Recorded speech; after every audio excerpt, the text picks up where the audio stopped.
to do? Oh, I think you probably already started. Hi, Melissa. Hi, how are you? How are you? Good. Good. We wait a few minutes for Karen. Good to go. All right. It's 7 o'clock, so we're going to call the meeting to order. Welcome, everyone. We have a quorum. I'm going to call the July 22nd Select Board meeting to order. This meeting is being broadcast on RCTV, on Xfinity Channel 9, and FiOS Channel 31, and also live on RCTV's YouTube channel. At this time, let's join in the Pledge of Allegiance.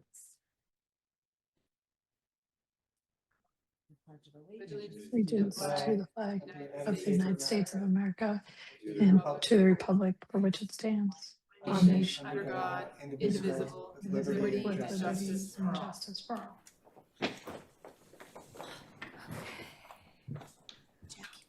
We have present in our room Sal Bramante, Karen Rose Gillis, and Chris Haley. And online, we have Melissa Murphy, and Karen Herrick is expected to join us shortly.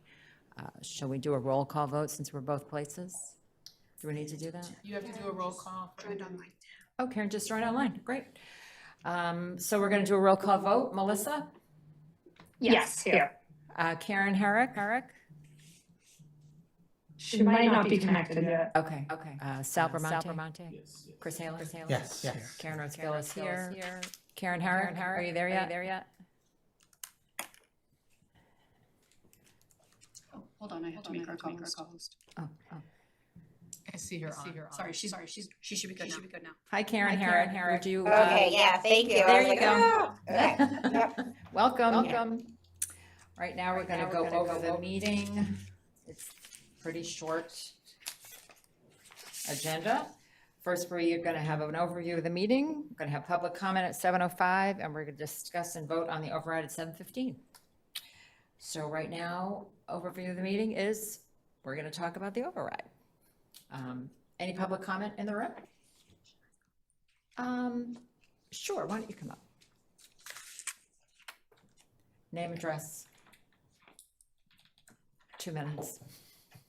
Hi, Mary Ann Downing, Heather Drive, Reading, Mass. And I'm a chair of the Finance Committee, and my memo is in the packet.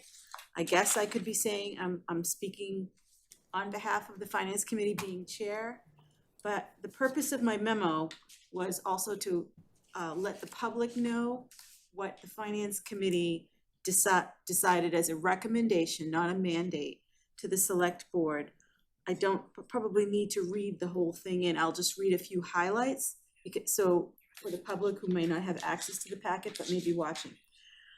After considering financial data from the town manager and the town accountant, and after having heard about financial conditions for several years going into this, the Finance Committee recommended that the town has to come up with a way to address the shortfall. We went back and forth about whether there should be a single amount. The town manager had recommended several amounts, which can be seen in the packet for Wednesday the 15th. And in the end, we lined up with two possible options. One that would use pretty much the $3 million of free cash, the amount that's approximately equivalent to our regeneration every year, and one that would match the current shortfall of 9.8 million. So the two numbers we were recommending are 7 million and 9.8. Those are not outer boundaries. Those would be what we call a tiered override, which I'm sure will get explained. The town manager's explained it before. Some of our neighboring communities have done that, Stoneham and Melrose. We wanted to give the voters a choice. There was a consensus among FinCom members that giving the voters a choice and having them understand what goes with each of these options, especially given this short time frame where November is one of the times being proposed, that might be the best way going forward. So again, the 7 million, and there was also enough of a difference, but still a modest tax impact with both of those numbers. Nonetheless, we recognize this override is not likely to last as long as, yeah, that's the end of the time, as long as other overrides. Somebody's taking over. Maybe there's. Somebody's taking over. Yes, That's what I thought it playing the was, upstage. too. Well, anyway, you guys can read more of the memo, but just to give you the background, the motivation was to give the voters a choice in two different ways to address the override that both would leave us in good shape. Thank you. I reserve the right to call her back if we have any questions. Anyone else for public comment in the room? No? Is there anyone online that has their hand raised for public comment? No hands raised. No hands raised. See if they want to raise their hands. Once, twice. Nobody? No. All right. So I guess at this time, Jane, if you could give us a wonderful summary and lead us into this discussion. Sure. Thanks. Thank you. I want to thank the select board for making themselves available tonight. I know it's very hard. At the end of the summer, we plan these meetings out long in advance, and adding this meeting to give town staff the time that we needed to come to FinCom, come forward with the numbers that we're looking for, and prepare the select board to be able to take this vote now in anticipation of potentially putting it on a ballot for November, understanding that the deadline to get that to the state is August 5th. So that's why we're meeting today, if the select board chooses to put it on a ballot for November, then we need a week to mail it and put it all together. If the board is not prepared to make that vote tonight, we do have some runway to still achieve that by the deadline. But it's because we're trying to, make that November window, if the board wants it, just so that we're clear. So I'm going to read the executive summary from my memo that I presented last week to the Finance Committee, just to level set where we are and for anybody in the public who's joining. This memo is available online, and it will be on our override webpage that should be launching in a day or two with some of the information we have, and then we'll keep going. So Reading faces a significant and escalating structural deficit. 6.475 million in FY27, the present fiscal year, rising to 9.8 million in FY28, and reaching 11.4 million by FY32. The proposed FY28 operating budget assumes the passage of a Proposition 2.5 override to maintain stable services and avoid severe reductions. Without an override, the town would need to revise the FY28 budget, implement broad service cuts beginning in FY28, and make substantially deeper reductions in FY29 to achieve a balanced budget. The deficit has been driven by years of increasing reliance on free cash, stagnant departmental budgets, and substantial post-pandemic cost inflation across labor contracts, utilities, waste management, health insurance, and other core expenses. Free cash regeneration has now inverted, leaving the town unable to rely on reserves without jeopardizing its long-term financial stability and bond rating. To address FY28 needs, I have made a recommendation for a $6.5 million override, which would still be supplemented by $3 million in free cash tied directly to the capital plan. If that override were to fail, approximately the equivalent of 67 municipal and school positions would be eliminated. Capital investments, including an ambulance purchase, would be deferred, and major service reductions would affect every department. The library would lose Sunday hours and facing staffing reductions severe enough to risk state decertification. That would result in the loss of aid, grants, and interlibrary borrowing privileges. The school department would be looking at significant cuts in their staffing across teachers, paraeducators, custodians, and more. Our police and fire and library staff and DPW would be facing cuts, as well as positions in this building. There would be no way we would be able to sustain not having an override and maintain our level of service. So the choices ahead will shape Reading's fiscal health and service levels for years. Clear understanding and thoughtful engagement across our boards, committees, staff, and residents are essential as the community considers how best to preserve the high-quality services and financial stability that it values. So that is the executive summary. The full memo goes into a lot of detail, but we have all read this information several times, and you have benefited from a robust conversation from the Finance Committee last week. I want to thank the Finance Committee for their thoughtful discussion, their considered questions. It was a robust evening, and hard work was done, and I'm grateful for the work and the thought that they put forward and the preparation that they brought. Jax, if you want to pull up on the screen the initial override tiers that was recommended this document, we have a slide deck for that. Oh, the slide deck or the graphic? The slide deck. You made 3 slides to match it. There's the graphic, which we will tailor. If the select board were to choose a tiered override, or whatever you choose, we will update information for the public so that it's clear. There it is. Can you make it so it's just, yeah, there we go. So just to walk you through this, this is very, very small. I'm gonna have to read it off my laptop. It's the same information in the memo, yeah, just made it so we can see it on the slides. Let's see, here we go. Okay, so if we were not to have an override, as I already discussed, we would end up with a $9.8 million budget deficit in FY28, and we would have to eliminate the equivalent of 67 positions across the town and schools. And we would also be wanting to use $3 million in free cash. If we weren't using $3 million in free cash, then the cuts would be bigger. They would be, that much more.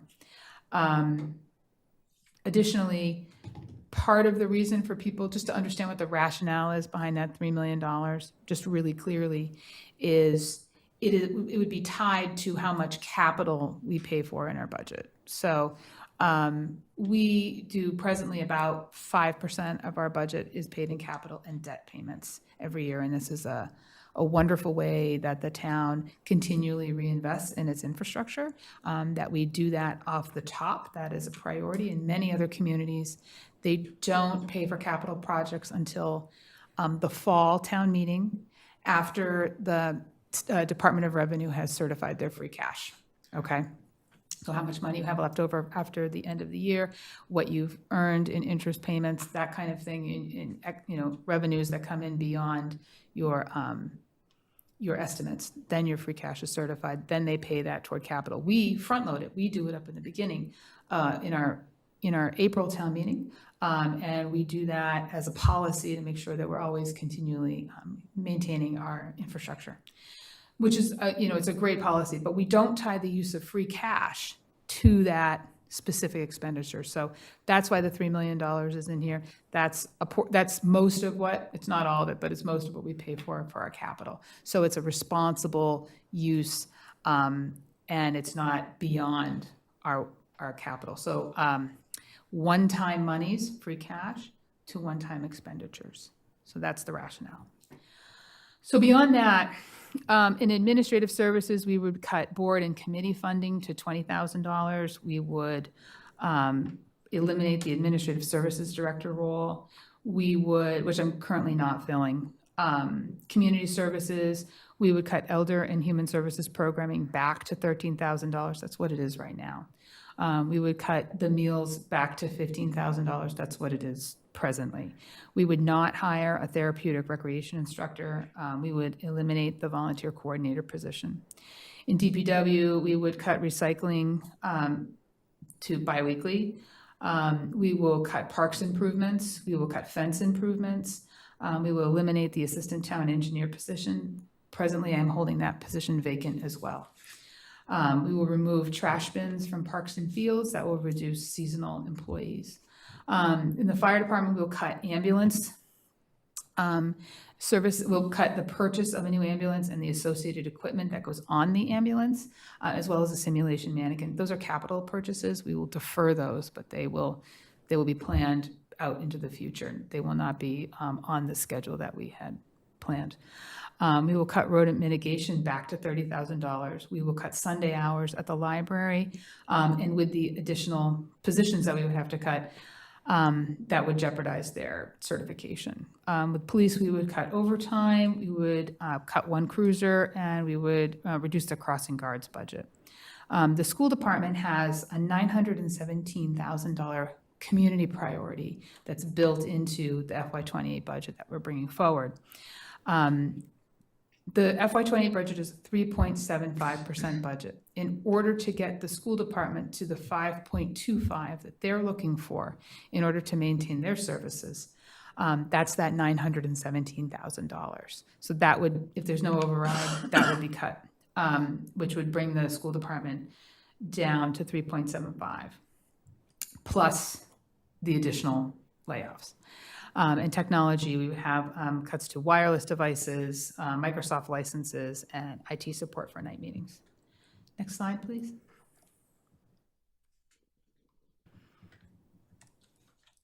Thank you.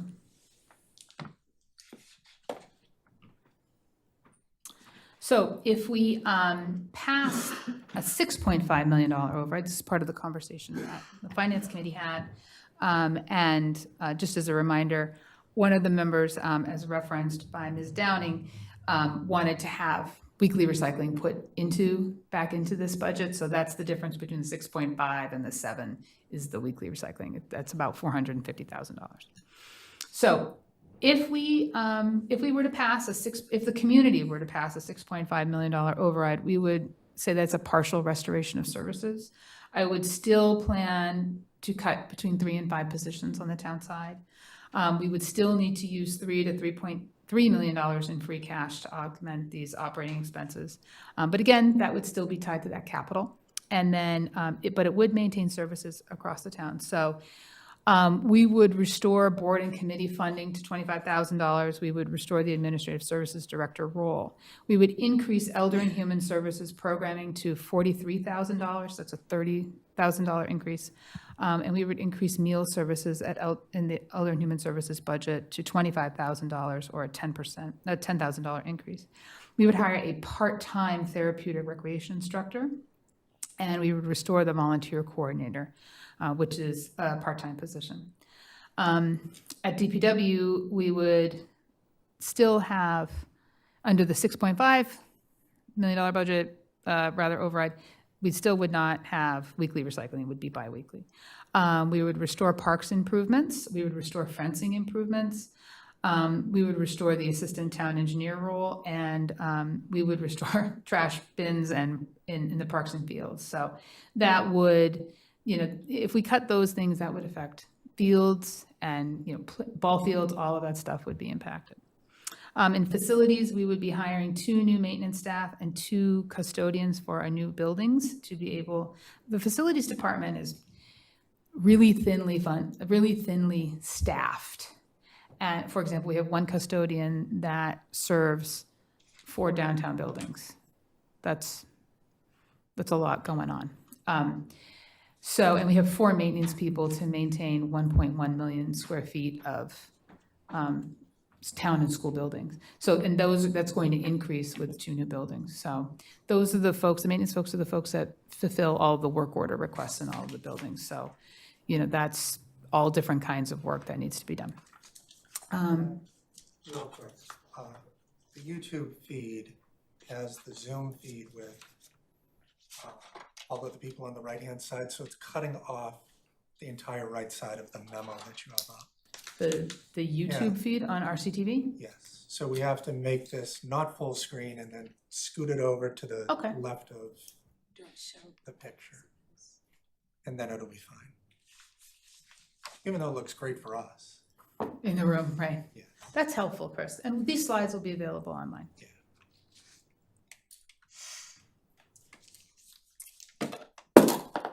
So who does that? RCTV? Jackie's doing it. Jackie's doing it.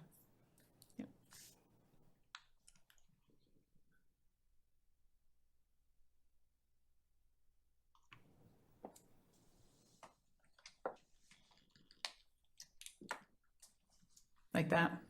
Yeah, but then scoot it to the left of Karen right now. If it's possible. Oh, so Can the you do that? YouTube, it's on cutting the right-hand so- side. So Okay. you see Karen, but on on YouTube, it's RCTV, Select Board Room, Podium, Melissa, Jackie, and Karen, Okay. all on the right, so it blocks that whole side off.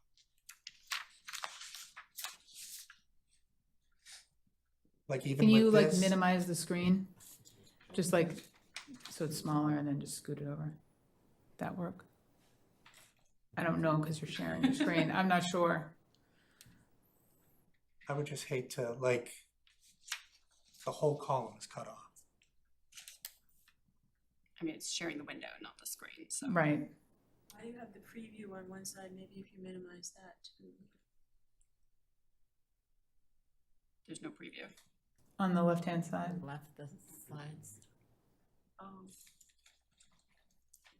Yeah, I'm thinking you could drag it, but you can't apparently. I don't Because the know. wind is sharing the window. focus on contents like in Teams. Maybe if you pin it, I don't know, if you right click and pin it, it might just show that. Sometimes that's what I do. I guess the fix for this is, why is our CTV showing the zoom instead of the cameras in the room? I guess, because usually it's not like this. I can't speak to that. Okay. So, I don't want to hold it up anymore. It's just, I know people at home are going to be watching and the whole right side of the screen's cut off. So you can't, yeah, that makes it challenging. Well, we will post these slides first thing in the morning. Okay. Thank So, you. Yep. And Jax is still devising something.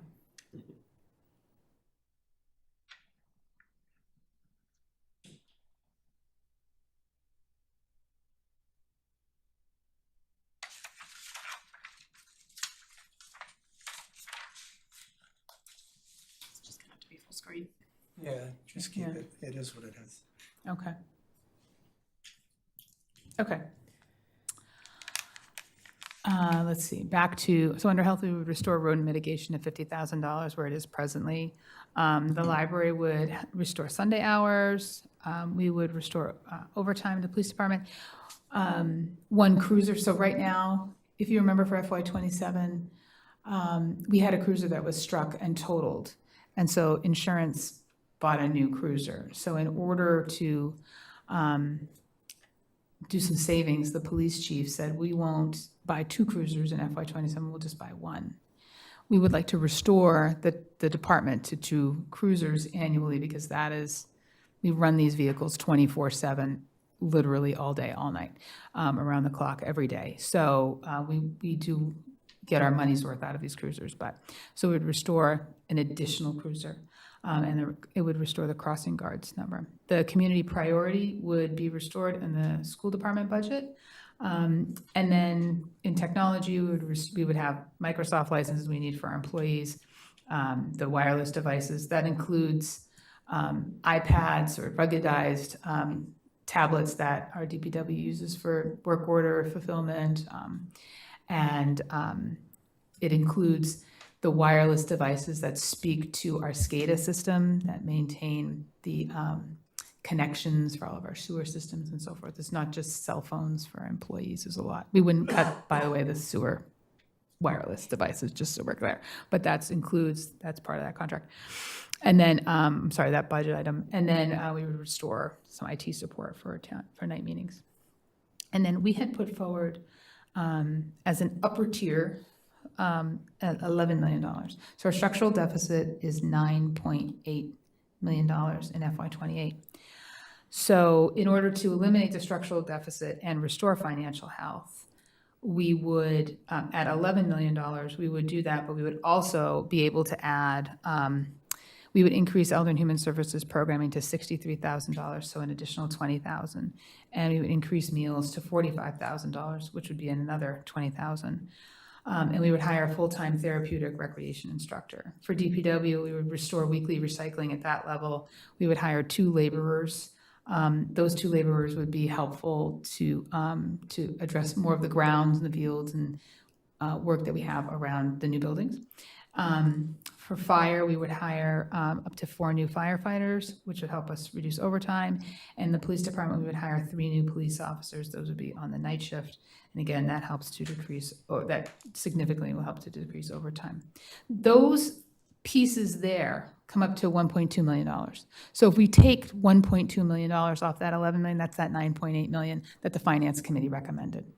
Okay, just to tie it all together. So without any of the frills, 9.8. So that is where we are. But if we did pass that 9.8, the same thing is true. There would be no cuts to services, expenses, or personnel, no free cash usage in the first year following the override, and we would maintain services across town. So in this scenario, we would be investing in capital in our budget without using free cash to support it, which is a great way to be if we can get to there as a community. But we do typically regenerate about $3 million. We've never not regenerated $3 million in free cash. And then a lot of that right now is attributed to interest income because our town treasurer does a magnificent job of making sure that we are maximizing our interest income on our investments. So that kind of takes you through what's at stake. We have been preparing for this work for a while now. This is not new news to everybody in this room and for many people online. It's not new news that we have been coming toward an override.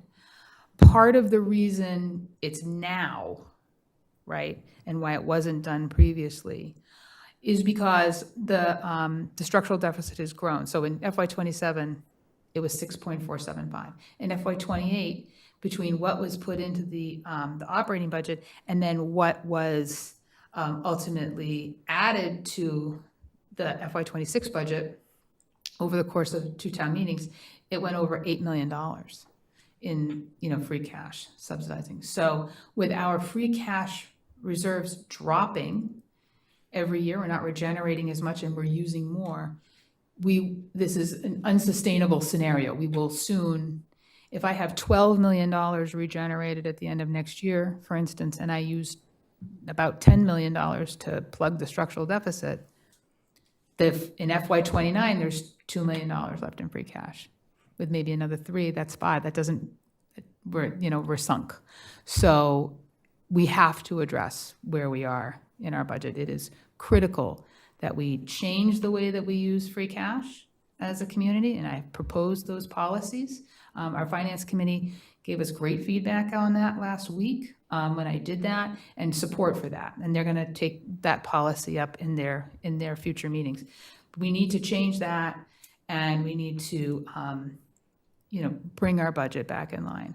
So my initial recommendation was to go for that $6.5 million with a sustainable amount of free cash. It doesn't solve our financial problem forever. It we'll be back in 3 to 5 years looking for probably another override. However, recognizing that the borrowings for the 2 new buildings are hitting homeowners at the same time right now, I understand that that's a big bite. So, a more conservative approach to an override now, I think, is reasonable. In 2018, when we passed the last override, it was for $4.15 million. So, and it was supposed to last about 3 to 5 years. And between conservative budgeting practices, not increasing our headcount, a number of other management techniques, and COVID, and ARPA funds and CARES Act dollars and those things, we've been able to go further than was anticipated, which is great because we don't want to be bringing these things back. But the Finance Committee has been trying to help by plugging this structural deficit and recommending these higher level usage of free cash, but we can't do that anymore. So, and then previously, as we've been coming through this process, free cash has been sustained pretty high. It was $19 million a couple of years ago. Then it was $17 million, and then we used 8. So, last year we used about half of what we had last year, and we're going to regenerate, probably $3 or $4 million this year. But as you see, it's just going down sort of geometrically. So we have to address it. We have to address it now. It's hard to go before the public and say we need an override when you have $19 million in free cash. But we can see now that with the high cost of inflation affecting us across all of our lines, all of labor, as I said earlier, and what's affecting, we understand, everybody across the economy is hitting all of us too. So that's why in my 6.5, I am maintaining some staff cuts. I did institute a hiring freeze last week, and I explained that to the select board last week. And that is, we will have a priority for public safety.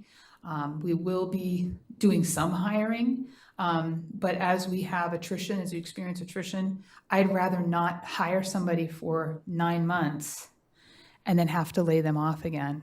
These are people with families and mortgages and, car payments and, obligations in their own lives. So I would rather leave that empty, that position empty if I can, than to have to do that. So that's sort of the rationale here. We will still be working very hard to maintain level services with fewer people, but that means there will be impacts. So that is my summation. It was very brief compared to the Finance Committee summation. I hope that answers some questions for folks. I know sometimes the terms that we use, like free cash, the terms that we use in municipal finance are hard to understand, impenetrable. We will do our very best. No matter what the select board decides to do, if you want to do an override in November, if you would like to bring one forward in April, or don't have an appetite for that now, we will still continue to do our best to educate the public through words, through videos, public information forums, et cetera. And to that end, I would like to announce that we will be doing our first public webinar on the override topic on August 6th at 7 p.m. So people can join the webinar and or watch it on YouTube. And that will be myself and Dr. Turner and our finance CFO, Sharon Engstrom, will be your headliners, I guess. No, in that webinar, and then anybody else from the boards who want to join us. Oh, great. Okay. Thanks. Right. Thank you very much. Thank you, Madam Chair. I think we're going to take turns going around, all of us, if that's all right with everybody. I think we'll start with Melissa or Karen online, and we'll just kind of go around the room a little bit. Is that all right with you guys?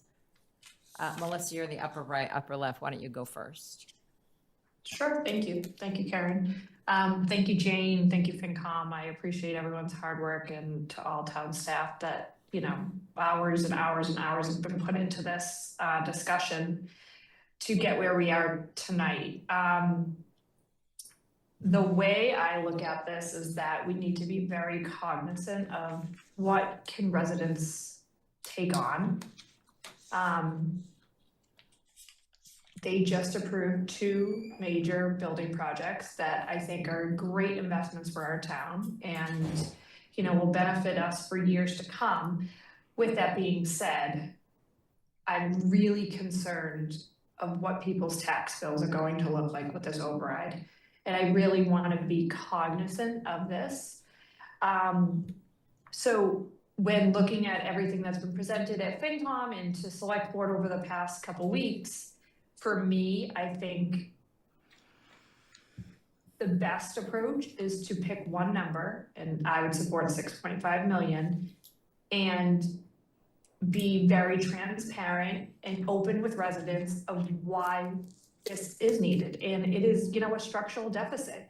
We have, increased health insurance, increased just, regular inflation that everyone is seeing, not just Reading. Right. So I really think that we need to be, and we also had the trash contract, and,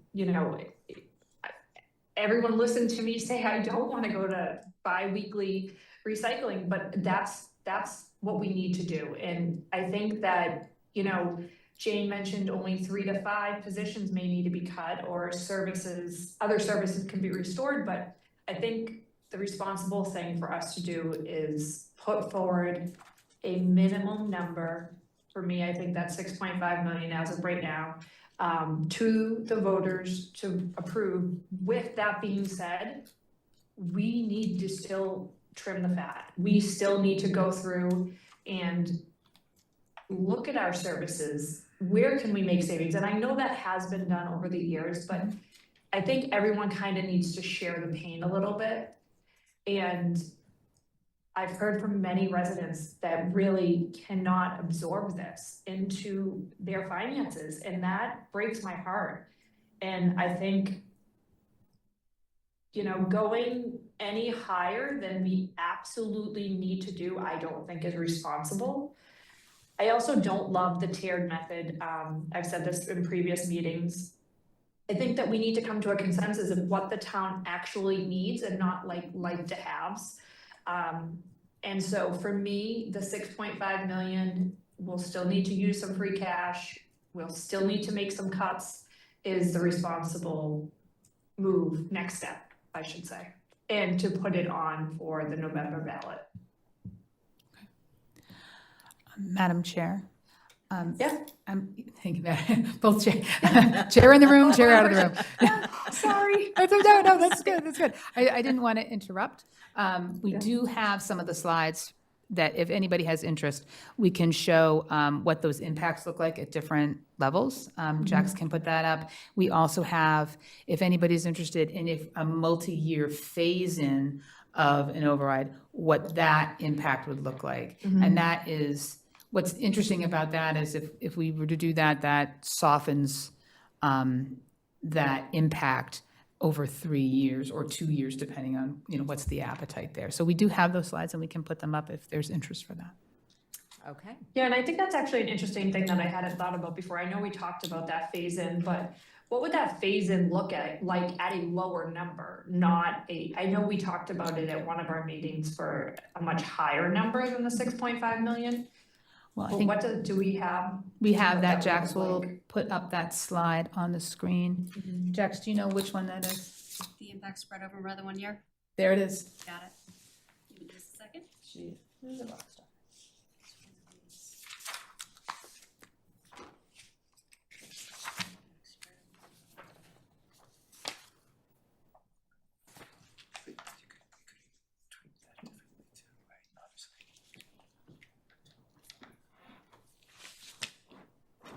Okay. So we have, so Melissa, we have on the screen, I'm gonna make it bigger, there we go. On the upper right-hand side, 6.5 million over 2 years. So in year one, it could be 5 million. And then that expected impact on the average valuation right now in FY '26 is 944. That would be about $566 over the course of the year. So over 12 months in year one. And then year two would be 1.5, and that would be $169 for the year. So that impact is $736, but it's taken over 2 years. So that's a little bit easier. That may be a little bit easier for some folks. The select board could say, we'd rather see it be like 4 million and 2.5 million, something like that. If you look at 10 million over 3 years, the upper left-hand side, you can see a $4 million impact would be $453 on the average valuation. Yeah. And so the way, You know, go ahead. oh, sorry, go ahead, Jane. No, So- I didn't mean to cut you off. The mechanism by the way this works, just for the finance committee people in the room who are more maybe into this, but just so people understand, if the override were to pass and we said we're going to do a phased implementation over two or 3 years, then it would increase the levy limit by the total amount. That is the amount to which we can raise taxes to, okay? It would increase immediately, but the CFO would only charge that first 4 million, 5 million, whatever that number is. So people could go to the Department of Revenue website and see what the term is excess levy capacity. And that is what's left from the override that we haven't charged yet. And so they can see it. So it's shown, it's transparent, it's an independent third, body that is, people can go to see, okay, well, they said they would raise it by this much. You can see it in the levy limit increase, and then the excess levy capacity would be the remaining 1.5 or 2 million or whatever. So that's just the mechanism by which it works. Hi, Yeah, thank you for this. I mean, I'd be open, I'm not sure if other people what I'm open to this if other board members are as well, but, so I'd be curious to hear what others have to say.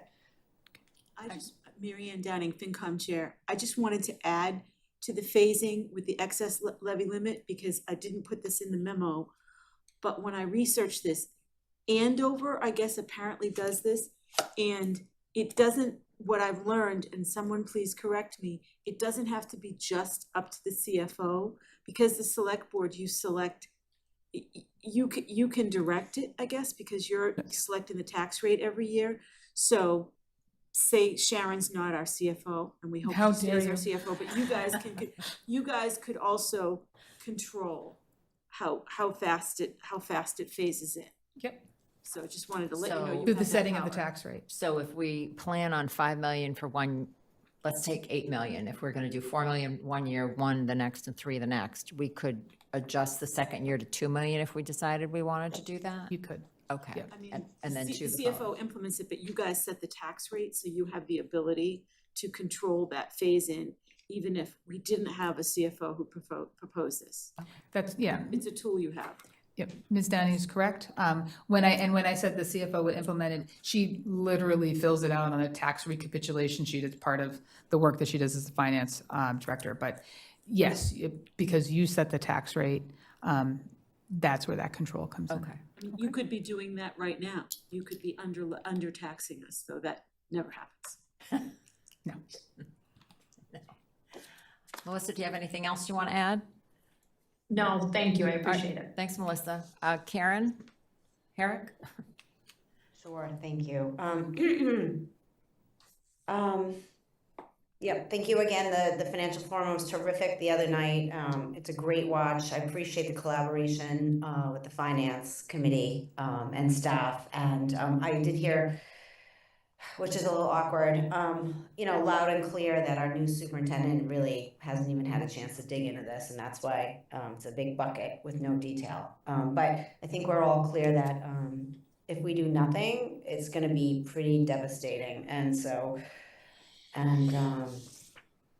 I concur that we need to mitigate this as much as possible, the policy changes that Jane has brought up, we invited the Division of Local Services in to give us policy implementation and best practices back in the spring. A number of us attended. So this is Jane's policy of putting limits around free cash spending is exactly, what most other communities do, like less reliance on free cash, and I think it would be a good thing to nail that down. One thing we didn't talk about, although I brought it up in finance committee meetings, about increasing the stabilization fund, because when I look at how we got here, we just have overall policies that when times are good, our free cash balance floats too high, and we make decisions because it looks like it's too high. But meanwhile, now that we've run the balance down, our AAA bond rating, which gives us the best borrowing rates, is jeopardized. So one way to avoid that in the future would be to take this opportunity to create a stabilization policy where we regularly monitor the amount. It's at a percentage of the budget, and the stabilization fund, for people that don't know, first of all, it doesn't have a label, free cash. It's a stabilization fund. I think all of town meeting and most people recognize that is not money that we touch unless we absolutely have to. And there are also, higher thresholds for getting money out of there. So I think there'd be a lot of good reasons to do something more than we've ever done with the stabilization fund, which is we created it, we funded it once, and we ignored it, and it's been coming up on a decade. I forget how long. I am fine with providing 2 ballot options. I love recycling, and I think I would rather put forward 6.5 as the lower option at this point. And I have brought up the phased implementation, or rather, Sharon brought it up, and I've been very excited about that since she brought it up, and I appreciate Sharon, digging out all of the details and the implementation of how we could do that. So I would like to definitely have that on the table. However we vote tonight about putting, and I would like to put something on the ballot for November. I take FinCom's recommendations seriously. We received letters from school committee members. I think, and I understand staff would really like us, the town manager and the CFO would really like us to do that. So I'm in support of putting something on the ballot for November. I'm fine with 2 tiers. I think if there are 2 tiers on the ballot, given what Melissa noted, people's budget constraints, I think the lower one will have the better chance. But people like choices, including myself, so I'm fine with that. 2 options on the ballot, putting them on the ballot in November, with the understanding that we would have a serious discussion about a phased implementation to mitigate this and soften the blow. And, you know, whoever hasn't seen the financial forum the other night should really take a look at it, because I you know, kudos to Sharon Angstrom for, you know, she's really laid out that we have now borrowed about 50% of the debt we are gonna need for our brand new Killam School and our brand new recal center. And she is going to be watching the cash flow. So part of the mitigation strategy for not pummeling the taxpayers would be to keep a close eye on the cash flow, as she described it, so that she borrows at the last, she asks us to sign off on borrowing at the last amount possible, so she can be as on target as possible. Other town meeting members know that in the past, you know, we haven't really paid so much attention to that, and then we have excess debt on the books for years. So we have to pay for that debt, and then we have to figure out what to do with it. So I really appreciate these kind of measures being taken to just every measure possible to mitigate the impact. And I do think that I think that doing nothing is just going to be catastrophic. And then the next one, after we vote tonight, if we vote to put ballot questions out there, then the next challenge for this board, our other appointed and elected boards and town staff, is to really communicate this well to the community. Why are we doing this? Why do we need this? And we have a great start already. Appreciate the detailed specifications, because I know the last override in 2018, when people start getting very specific about what you're going to lose, that's when they can make good choices. So I hope I addressed all of the questions we have in terms of the decisions we need to make tonight. Thanks, Karen. Did you want to say I something? have one thing I want to say. I promise I might have something to say after each member. I apologize. Certainly may. So Ms. Herrick made a good point that we haven't heard a lot from the school committee yet, and that's important. I know that they have been going through a major transition with Dr. Milishevsky leaving and Dr. Turner coming in. I do want to assure the public and the boards that we have met with school department staff. I've been working closely with Dr. Turner since before he came on board, and we were working with Dr. Milishevsky and Mr. Littlehale, their business officer, their finance director, I beg your pardon, Phil, as we've been going through this. So since we all met in April and May to start talking about this work. And so that's where we got their 5.25% budget. Dr. Turner has shared with me some of the information from his presentation tomorrow night to the school committee, so people will have a chance to hear what they're going to be looking at. But what he said to me is that if there's $3 to $4 million in reductions to the school department budget, some of the impacts would include the risk of lower participation in extracurricular activities, an end to the one-on-one technology program that would be where every student has a computer, that would go away. There would be, less student behavioral and emotional support. There would be a reduction of counselors and administrators. There would be higher class sizes throughout the district. They will be at risk of losing programs and high-impact supports in all of their schools and slower response times from the administration. And what that number sort of looks like is they would also see an increase in fees. They would see about, I think they said 40, let's see, trying to find it on his slides.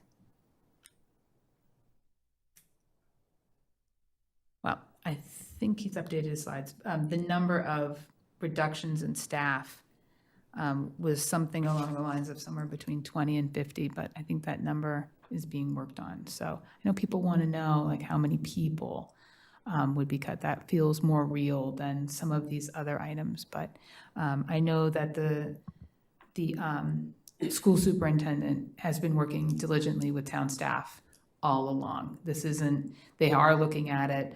We have met with them, and I am encouraged by their faithful effort. All right, thanks. Thank you. Sal?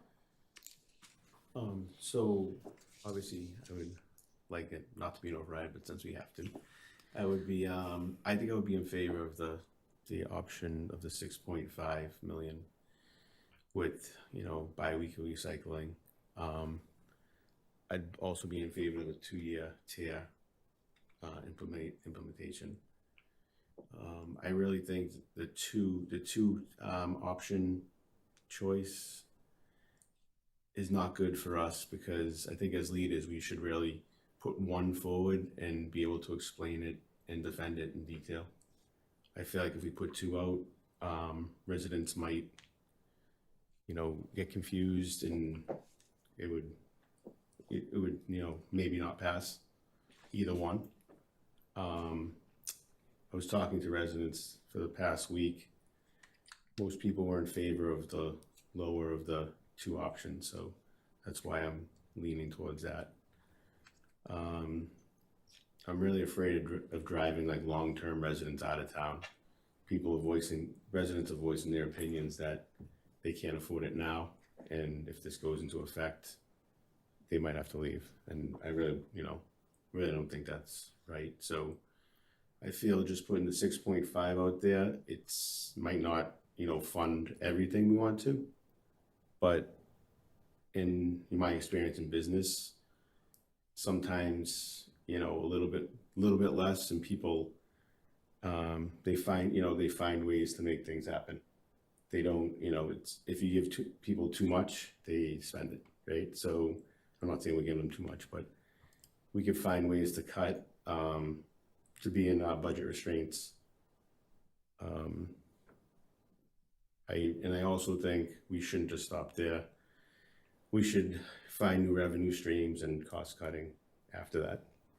So yeah, I would be in favor of the 6.5 option, bi-weekly recycling, and tear it over 2 years. So. All right. Chris? Thanks, Karen. I think that Karen brought up a good point, that she likes people to have choices. Choices are usually good. But me sitting up here, I feel like I do not have a choice. Who do I want to alienate out of this town? The seniors that are going to get pushed out because they can't afford it? Or the schools, which predominantly are 60 to 70%, you know, of the budget? It is a difficult position to be in, to just be like, not pit one against the other, but like you're going to do something for everybody. And it's just, I know something has to be done, because the Prop 2.5, we can only raise 2.5% every year. Things go up way more than 2.5%. Like, we all understand that. Some things go up 5, 10%, 20%. So those kind of numbers can't be sustained. So eventually you're going to need an override. It is what it is. It doesn't matter, you know, who's running the town, who isn't. It's just, I keep getting back that we have to reduce the denominator. And the biggest denominator is the school aspect of it, which impacts, I have, my two daughters in the school. I don't think anyone else has kids in Reading Public Schools anymore. Or you just still do, Sal? I thought Salvi Junior just graduated. I don't know. All right, so Sal still does. But like, it's very difficult to just come up with a number. I don't want people to lose their jobs. Nobody wants that. I don't want seniors pushed out of town because behind them come families with, double incomes, tons of kids, which is me.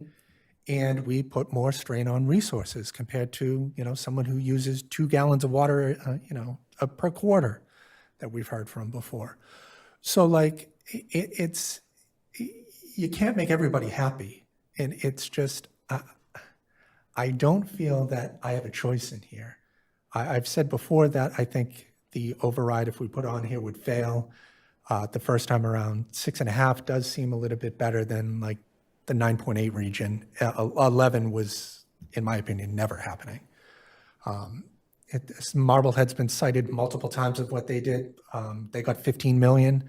Marblehead doesn't have a school and a recal center. That's only half on our taxes right now.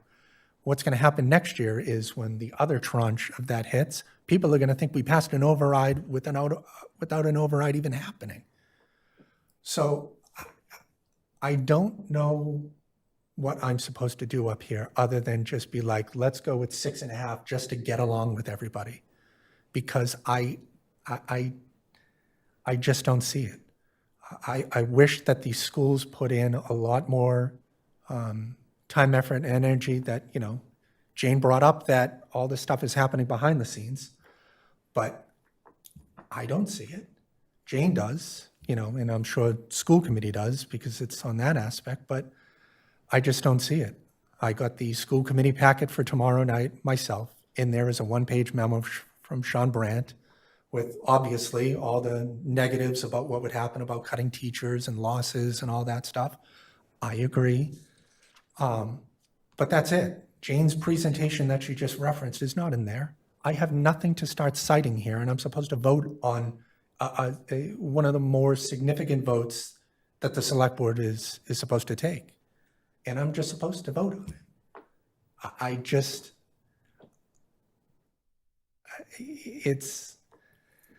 I don't know. I'm not happy doing it. And it doesn't seem that I would be the deciding factor in it anyway. So I'm not really sure where I'm supposed to go with this. I just know that I can't get calls from people saying that they can't afford Medicaid and Medicare and they're on this strict budget and stuff's getting cut, things that I don't have to deal with currently now. I will have to in the future eventually, but just hearing these stories is not good. And that's without Killam Recal's second or third tranche, whatever, coming onto it. I just don't see it. I don't know. It's not a great position to be in, so I don't know what I'm going to do. Sorry. That's okay. Can I say one thing here? Sure. I forgot to thank FinCom for all their hard work. Thank you. I did watch the 3-hour and 40-minute meeting the next morning. 5 people. Yeah. Thank you. So, thank you for all your work. I can't thank the staff enough because they've been working for a really long time on this, and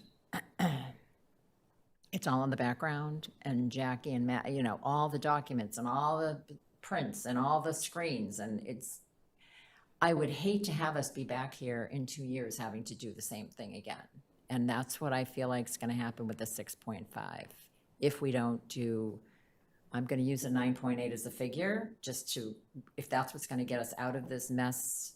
It's not a mess. It's nothing that any of us caused. It's just life taking its toll on us. I don't think 6.5 is going to help us a year or two from now, and I'd like us to be more mindful about the impact on residents and town staff, not just for the current moment, but for what we're doing next year, the year after, and the year after. And that's why I'm leaning towards having two numbers on the ballot, and the higher one, or maybe the lower one, being a tiered approach, so that we can avoid us all being back here again with the same discussions, and there's never a right time. It's never gonna be the right time, but I just don't, I don't want us to have to go through this again. And I want us to be able to provide the services that we are.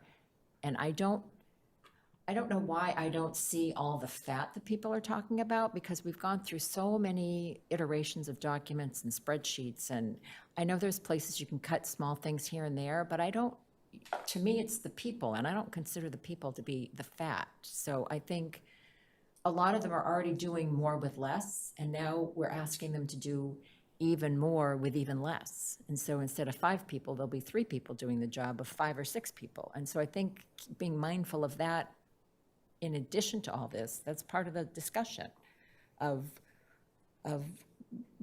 6.5, then what are we gonna be? I don't think it's gonna help us in the long run, a year or 2 from now, based on everything that I've read and gone through. So I do definitely want a 3-tiered, 3-year option to ease it in. I think the way it's outlined was to be in conjunction with the second tranche of Recal and Killam. So the bulk is the first year, it's lower the second year, and it's a little bit higher the third year, or however we decide that we're gonna do it, so that it can soften the blow. But I think they've done a great job explaining what services we're gonna lose and what we're not getting anything, even with the 9.8. We're just keeping it the way it is. And so until somebody can actually show me what the fat is, I don't see that. Does that make sense? To answer your point, when we have left the budget, for the most part, level funded for years, in some cases since the last override, there is an excess left. That's why most of our regeneration is coming from either local receipts that exceed our estimates, and we're very careful about how we estimate that. We don't intentionally underestimate what our receipts will be. And then also our interest and income, the amount of money that we're turning back to the town every year from individual budgets has gone way down. So, and we see that kind of showing up in overtime budgets increasing because salaries haven't increased. Overtime budgets haven't increased. They have to call We're not posted, but there's a quorum of FinCom member here, Oh. so I So feel they have like, to call, just yeah. wanna call the. Why don't you go right ahead? All right. Point of order, I don't think you can do that. We have All right, open yeah. meeting. You're law. not posted, so I know we're not posted. I didn't know we were all gonna come. So. That's I love that they're fine. here in person. So Oh, just we're don't not- We're deliberate. not gonna deliberate, No Okay. deliberations. okay? I would I not don't say, call the order. I would not say And anything I'm else. just curious if any FinCom members are online too. No. No, okay, well, 5 here is good then, sorry. Okay. Just to let folks in the room know, Dr. Turner is online, and we do have some school committee members online as well. Could I make one more comment before we take public comment, if you are planning to do that?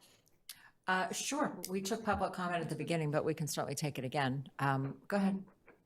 I'm just anticipating that you may Yeah. decide to let school committee members or the superintendent speak. Yeah. The only other thing I wanted to mention and appreciated hearing your perspective is that I feel like I need to keep saying this, that communities are not doing overrides the way Reading is. A lot of communities are not doing overrides the way Reading is anymore. It's not like this, like we agonize it over for a decade or make it. They are doing regular, smaller overrides. And if we think about how that works in practice, because your point may be perfectly well taken, this override isn't going to get us very far. So we may be looking at another one in year 3 or year 4. I don't think that's a bad thing. And what it does is the amounts are smaller.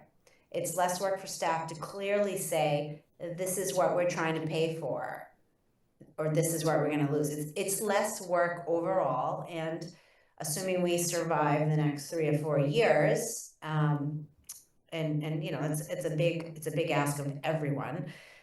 Then debating about $100, $150, and you can clearly see what am I gonna get for it, and the voters get to weigh in, and that's really what it should be about. It should be the community members. I mean, we can put it forth, staff is planning for what they think we want and we need, and then ultimately, when the voters say, yes, you're right, and I'm willing to pay for it, then I think we're doing our job. So I think we're gonna need to change our mindset. Unless something dramatic happens at the State House, like corporate fair share act, unrestricted, supports the operating budget. It's not just, but I don't know of anything like that that's coming. So thank you. Thanks, Karen. Madam Chair, Yes. I wanted to add something based on some of the things that all of you said. When we get to FY32, at that point, we will have fully funded at 100% our pension liability. And so there is the potential at that point to free up, several $1 million annually that would otherwise be going just to the pension liability. Some of that will go to OPEB, and we'll invest more in OPEB, but that will free up some free cash. So 5 years from now, we may see a little bit of a loosening compared to a tightening. So it's something to give you some information on. It doesn't change right now the projected 11.4% deficit that we would see at that time. Again, if we stayed at a 3.75 budget. If the community passes a $6.5 million override or whatever the select board puts on at a lower level, to Sal's point, we will have to, I say this sometimes, cut our garment in the shape of our cloth. So there may be continued, reductions in FY28 and FY20, but they aren't devastating to our services. Does that make sense? Okay. Does anybody have any more comments? So when would the recal and Killam fall off that exclusion? How many years is that? So if memory serves, the Killam School borrowings are a 20-year borrowing, and the recal borrowing is a 15-year borrowing. And just so that part of the conversation the CFO mentioned last time is she borrowed about $50 million for the Killam. So that's most of what we're going to be borrowing. So that's more than 50%. And I think she borrowed $20 million for the recal project, which is a $27 million project, about $28 million. That's the total value of recal. The Killam School project, as folks may be learning tonight, came in well under budget, $14 million under our even revised 90% construction document. So anyway, what that's starting to look like is instead of an $86 million local share, because the MSBA, state agency that helps fund schools, is taking a big portion of the cost on, instead of $86 million, that borrowing is starting to look closer to like $65 million. So that number is coming way down. So we'll find out soon, in the next couple of months from the MSBA where we land there. But that is really good news because that's $20 million we don't have to borrow, basically. Do you know what I'm saying? So when we go to do that second tranche, which is the final borrowing, as Ms. Herrick pointed out, we're going to borrow at the end of the project.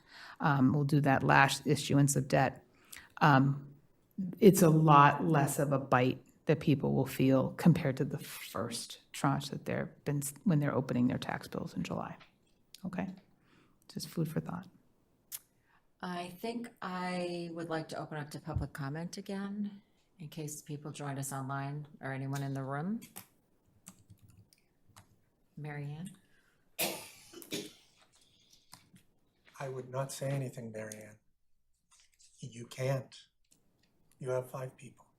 I'm speaking as a resident. I'm just As a saying. resident. I wouldn't do it. She speaks as a resident. I'm speaking, Mary Ann Downing, 13 Heather Drive, resident of Reading. I wanted to ask a question, or just follow up on Ms. Herrick's comment about lots of communities doing smaller overrides. I want some examples of that because I'm not really seeing, other than Arlington, and they're not small overrides, what are the communities that are doing these more frequent? I feel like it's more these bigger overrides that everyone agonizes over and tries to pass, just like us. And they're hard. And anyway, I just don't know, are they Western Mass? Because maybe I'm not following it as closely. So any more information on that would be good perspective to the residents. Thank you. Thank you. Is there anyone online with their hand raised? Tom Wise. Name and address.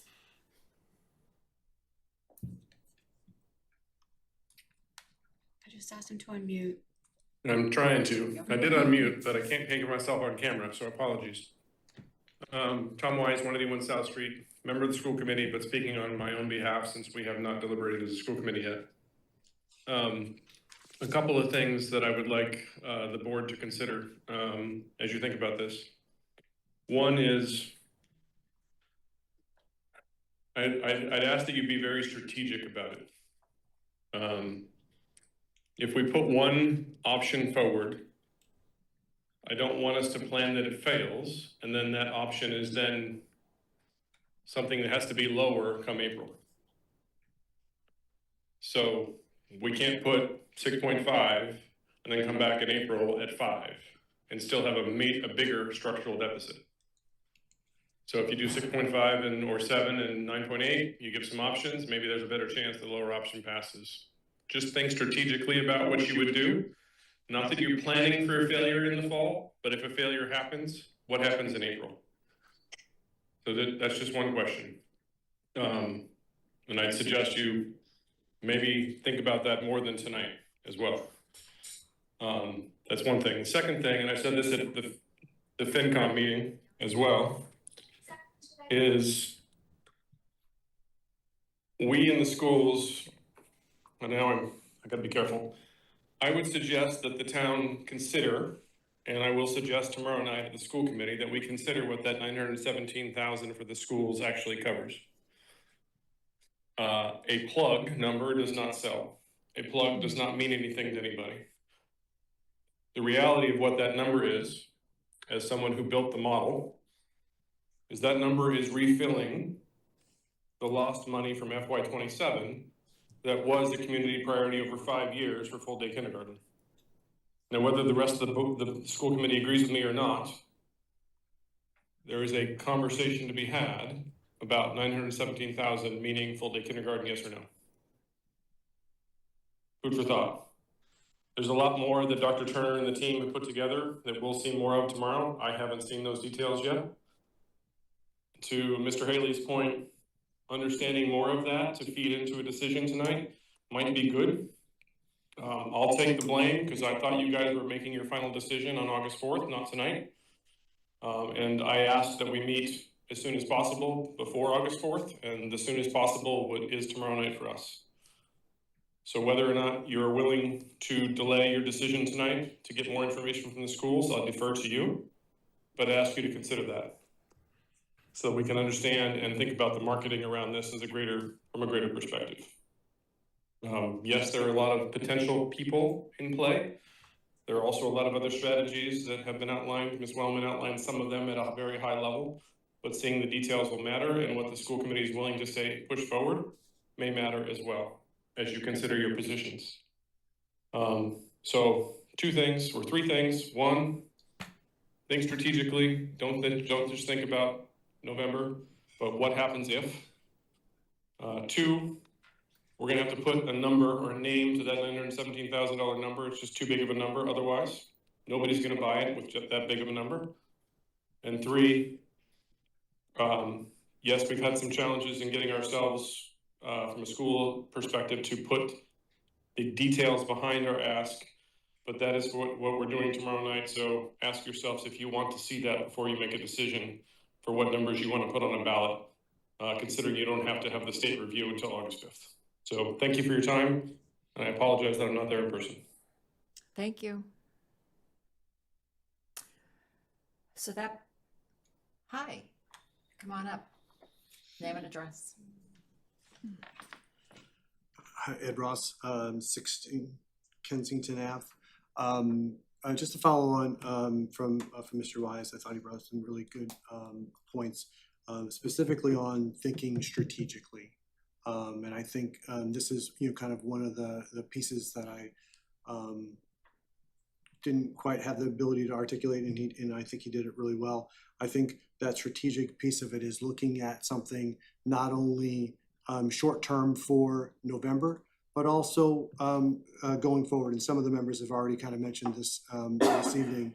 And I think that is the key thing that supports a multi-option out there. It does give that optionality, and I've heard the town manager and the chief financial officer also mention, that goes along with the tiered approach, is having those numbers gives the staff the ability to know and have clarity and transparency on what they're going to do. So, and I know town manager has said this, whether they look to hire staff, they may still hold the position because they know they have the revenue there, and it just gives clarity as far as how to be able to budget.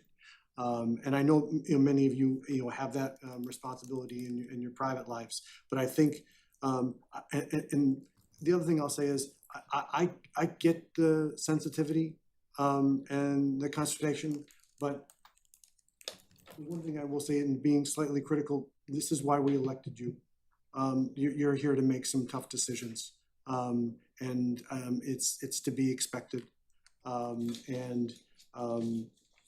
I think taking some time, as Mr. Wise had mentioned as well, is probably a good thing. It sounds like there is some time to be able to do that. Hopefully, kind of with that, you can look at what's been discussed this evening, and kind of give it that kind of proper weight.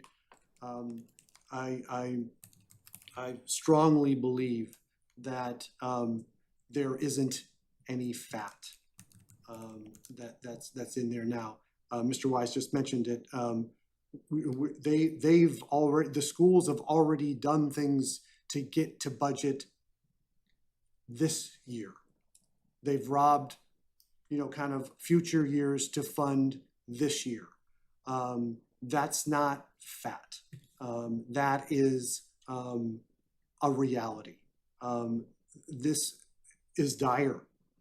The town's in an acute position. We're not alone. Other towns do the same thing. All the towns are going to be in a similar situation, but this ends up being a community that needs to be educated. It starts with our elected officials, and kind of cascades from there. There's a lot that's going to be on your plates to be able to do this. So, please give it the weight it deserves. Have some, decisions to be made. Think about it clearly, and then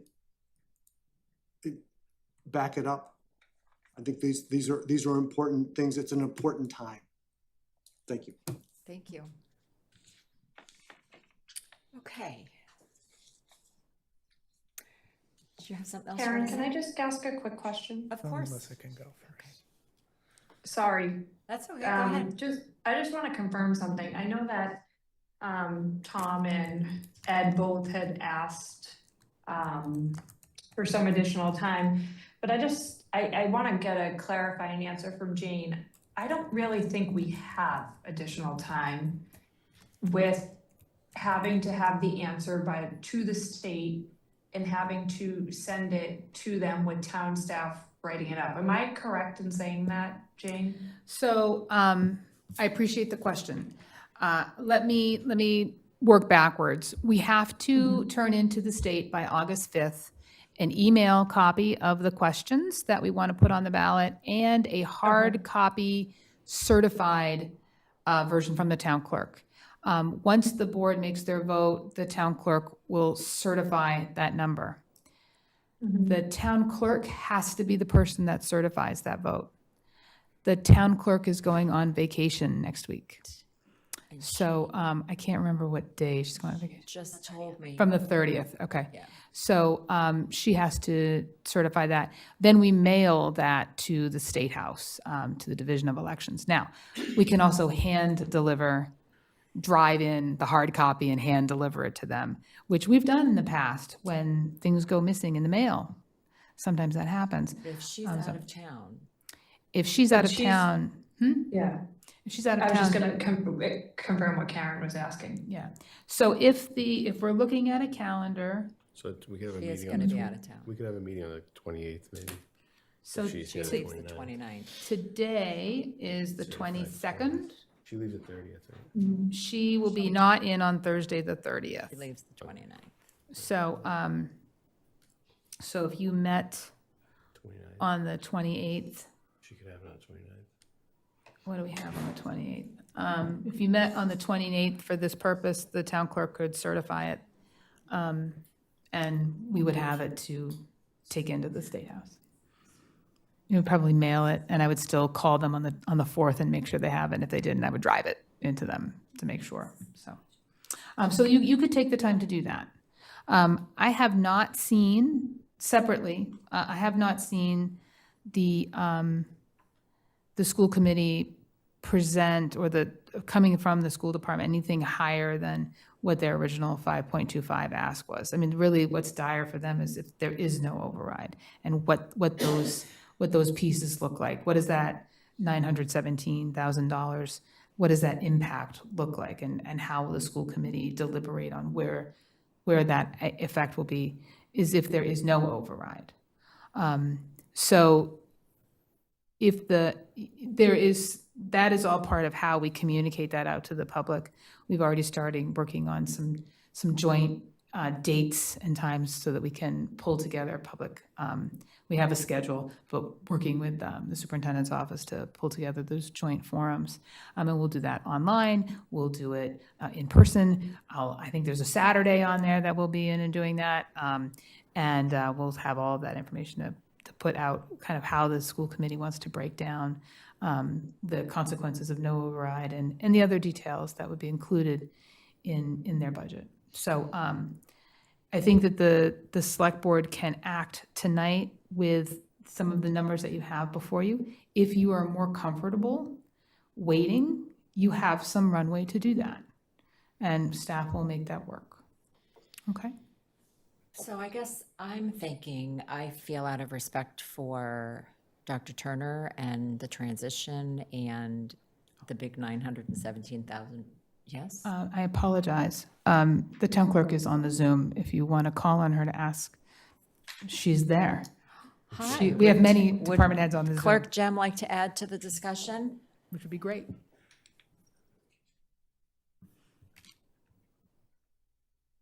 Jackie's gonna ask her to unmute, and then she'll be Oh, able I just to. made her co-host. She should be good. Okay, she's good to go. Oh, yep, she's a co-host now.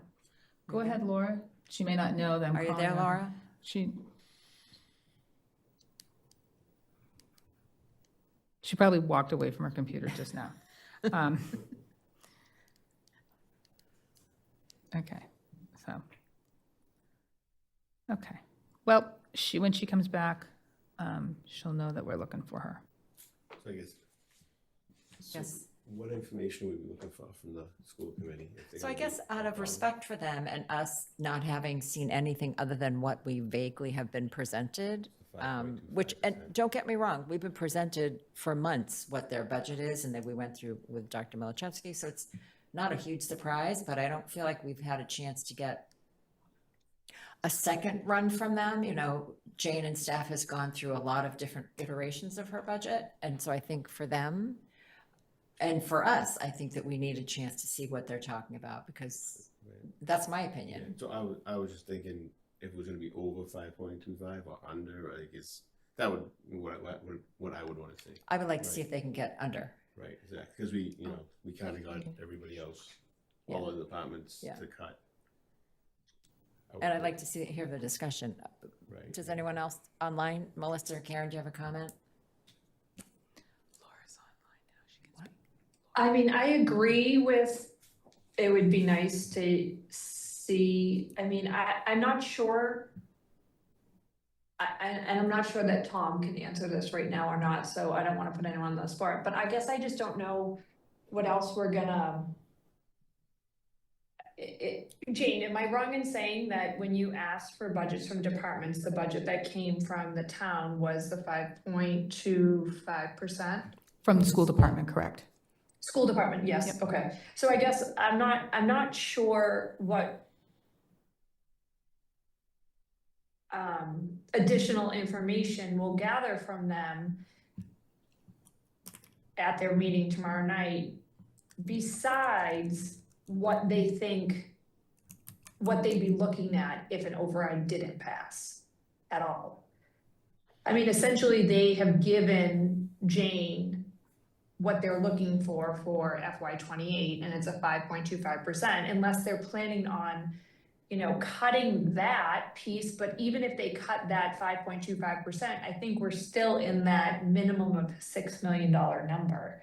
So for me, I'm not sure that the additional night gives us any more information beyond the fact of what happens to the schools if an override doesn't pass? What are their cuts going to actually look like? So I'm not sure that the extra time makes the difference, but I mean, I'm happy to wait the week if, I just don't know that it really is going to look differently for us. Okay. Karen, So Laura Gem is available and unmuted, so okay, she can speak. And then also wanted to let you know that Dr. Turner will be available. He's on the Zoom. He's attending to a family issue at the moment, and he'll be available to speak in 10 minutes if you want to ask him some questions. okay. Or, yeah, so anyway. Hi, Laura. You have any comments? Hi. So I just wanted to just make sure that it's understood that I can do whatever needs to be done on the road to be able to certify these, if need be. So if you can't, don't come up with a decision now. It just has to be hand delivered. So I won't be able to do that part. Jane or somebody will have to go into Boston, but I can do whatever needs to be done. Okay, you can certify it and get us a hard copy while you're Right, so what will traveling. happen is I will sign it, certify it as a true attest copy, and my staff will then put the seal on it and then hand it to you, and then at that point you can take it to Boston. So I can do that from the road if need be. Thank you very much. Appreciate it. Appreciate that, yeah. Chris? Thanks, Karen. Yeah, I kind of somewhat agree with Melissa. What more are we going to learn while simultaneously saying the same thing? Like, I would love to hear from the schools in general, because to address an earlier comment, yes, people elected me to make hard decisions, but people didn't elect me to make hard decisions without knowing 70% of the town's budget, what it's going to actually be used for in this scenario. That's just, me blindly voting once again to get along and just go ahead and go through the motions, which I don't know if people pay attention, but I don't do that. So, but just to clarify a point, that I would like to see the difference, because during my time as chair with Matt, I said, we have to keep the amount to 2.5% plus new growth. The town ended up right around 3.75%, which, like I said, you never get in 2.5, it's not happening. Everything just goes up. So I'm curious to see how the schools end up at 5.25%, because that is significant. When you're 70% of the budget and you move 1% like that compared to the town side, that is fairly significant. And I know that the town had to cut and do lots of different things to get down to 3.75. And I would love to see why the schools can't do that. Because, if Matt and everyone presented last year that, we got to do 4.5 or whatever, we probably would have been like, it stinks, but I understand. But that wasn't the case. So I kind of want to see what the schools have to say, what the answer for that is, unless Henry in 10 minutes can explain that, where I'm going to understand it. But I mean, we just, I don't know. There's nothing wrong with more information to make a informed decision. So when I have to justify why I was okay with a $6.5 million override, it has to get done. Like, something does. Whether 6.5 is the right number, is still debatable. Yes. Okay, Tom. Is he unmuted? I just asked him to. Oh, okay. Yep, I'm here again. Thank you for letting me unmute. As I said again, I'm speaking on one person's behalf, not 6 people's behalf, so I'll just say that. You guys can take it with a grain of salt. First things first, to address the 70% or 65% comment. You can look at our budget for FY27. That tells you where the money's going. We're not fundamentally doing anything different. If anything, the big difference of what's happening here, again, is to close the funding gap that we had to solve in FY27. Which, again, was because we took an $837,000 level funding budget cut in FY27. So while the town was able to do 3.5, 3.75, whatever it was, the schools were at 2.8 or something like that in FY27. The repercussion of that is to try to get back level. And again, my contention is to get back to the community priority of full day kindergarten. That's the 917,000 that we're talking about here from my perspective. The rest of it is standard salary related stuff. Most of our staff, most of our costs, somewhere around the lines of 85 to 90% is staff related. You know what that means. You know the investments we've made over the years to increase performance that we've seen happen over the district over the last 4 or 5 years. That's continuing that related spend. We can go through that in more detail, and we will go through that in more detail, I expect, tomorrow. Other things that I've asked for tomorrow, but I don't know if we're going to see it because I haven't seen the materials yet. And so maybe Dr. Turner can address this when he comes on, is what other revenue sources can we look at? We've talked about a few different revenue sources. We've talked about increasing, fees as an example, whether that becomes sports fees or extracurricular fees for drama and band and things like that. That might be an additional revenue source. We've talked about whether or not we can increase advertising, right? Which would include a bylaw change to allow us to put permanent advertising at RMHS on the football field like Wakefield does. We've talked about other things as ideas to close gaps, right? That might be on the table for tomorrow. We've talked about, and we have actually proven over time, that we can bring in more people from a special education perspective in district, right? Not just our own kids, which is a big thing we've been trying to do, but also we have a revenue source of other kids from other districts coming into our programs. So can we do more there while maintaining our staff levels or slightly increasing, but making it a net positive from a revenue perspective? There are other conversations that we've been having over the years, as we've been continually talking about, and as Sean and I talk about regularly, invest to save, right? We've done that for the last, and I see Sean is coming on now, we've done that for the last 4 or 5 years. So, whether you want to delay, I don't know if it's going to affect your 6.5 number, frankly. I don't know if it is, so I'm not going to promise that, right? But there will be more information about how the schools are going to address some of these things. Whether that information impacts your decision, only you guys can determine, right, as you go through this. But I think it's important to say that you know already what the money's going to be spent on, because it's not fundamentally changing. What the money won't be spent on if we don't have the override, that's what you will learn, right? That's what the difference will be. That's where the 40 heads that have been discussed about would come from.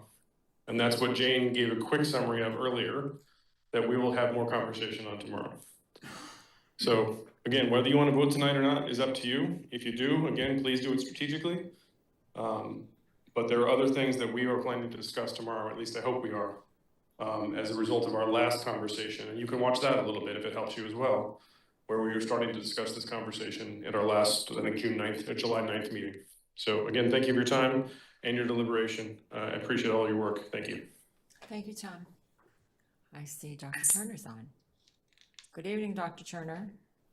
Good evening, everyone. Thanks for having me. I don't have much more to share than what Tom Wise said, but I can share that tomorrow we have a very in-depth presentation that is focused on considerations for the FY28 budget and what the impacts would be for if there was no override or if an override vote failed.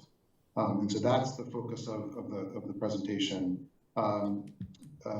Jane mentioned some of the impacts that we talked about. They are considerable. We have different levels based on just what the decision that you make, or the weighting of the impacts on the town side and the school side. And there's been several recommendations made on how decisions will be made.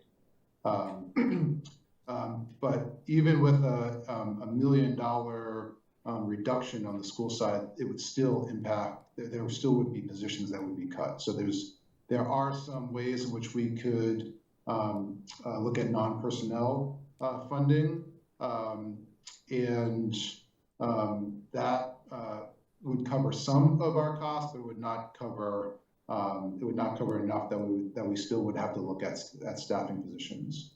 The first recommendation that we would make would be an increase of fees to what Tom was asking about.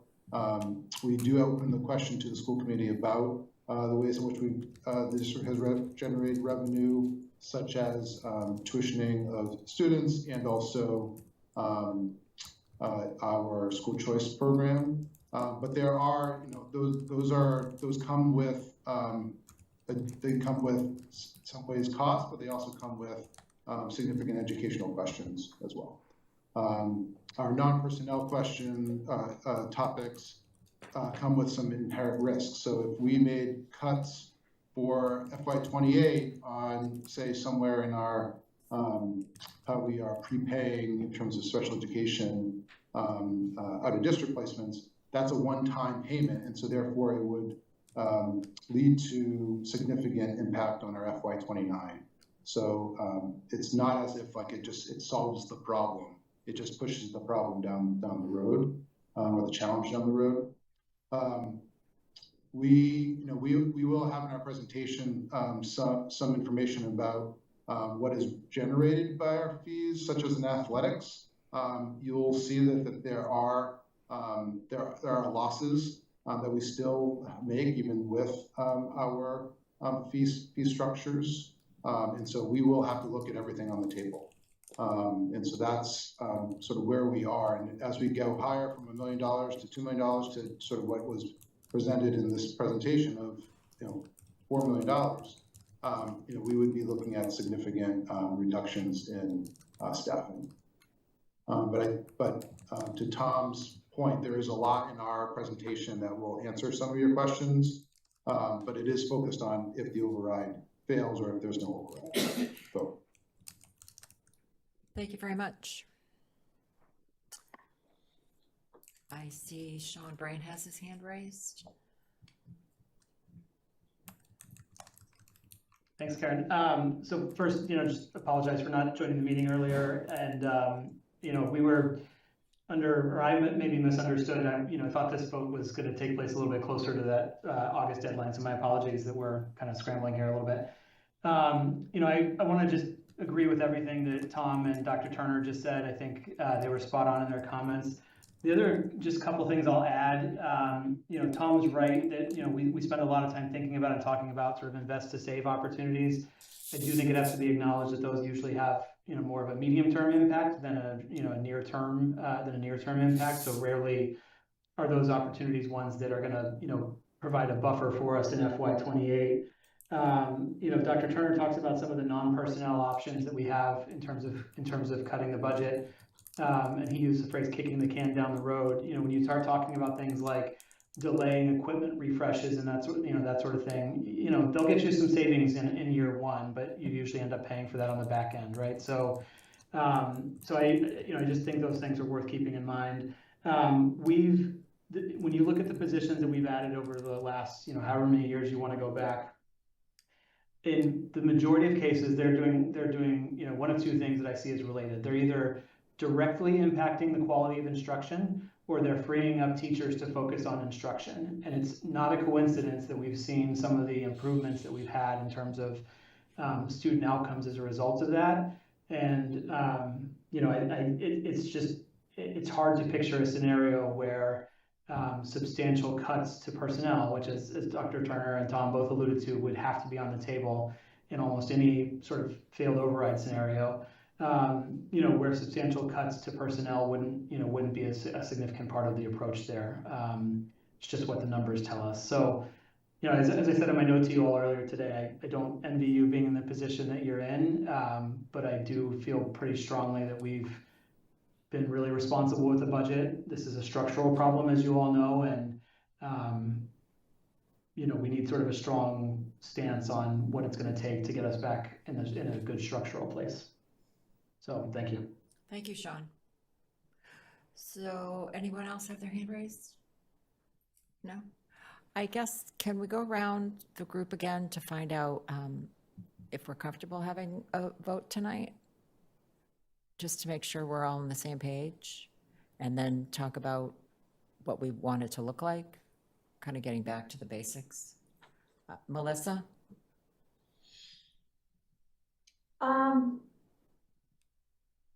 I could go either way, whether we vote tonight or hold another meeting next week. For me, I don't see my opinion changing of where I stand on what I think we should put forward, which would be that 6.5 number. And spacing it out over 2 years. But I could go either way, whether we officially vote on that tonight or not. Okay. But I do think that Dr. Turner and Sean and Tom kind of solidified my thoughts on the fact that I don't think we're gonna learn a lot in terms of what the number should be from the school committee meeting tomorrow night. I do think we'll learn of what those cuts may entail if no override is passed, but I'm not sure number wise when it comes to putting a number forward for residents. I don't believe we're gonna learn much from that meeting tomorrow night. Okay, thank you. Karen? I'd love to see an opportunity to go a little bit lower than 6.5 million for an override. From a process perspective, I haven't been really comfortable with this big bucket for the schools that isn't really as detailed as we have on the town side, and I realize there's very good reasons for that, so I'm open to a quick meeting next week to wrap this up.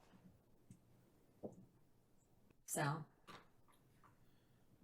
I guess I could go either way, but listening to the school board and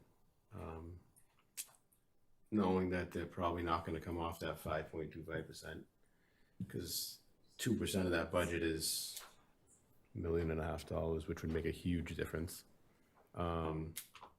If it's going to stay the 5.25%, yes, I'd like to hear more detail about it, but it's not really going to make my decision any different, I don't think. I'm happy to come next week. No problem at all. Chris? Thanks, Karen. I'm fine with next week.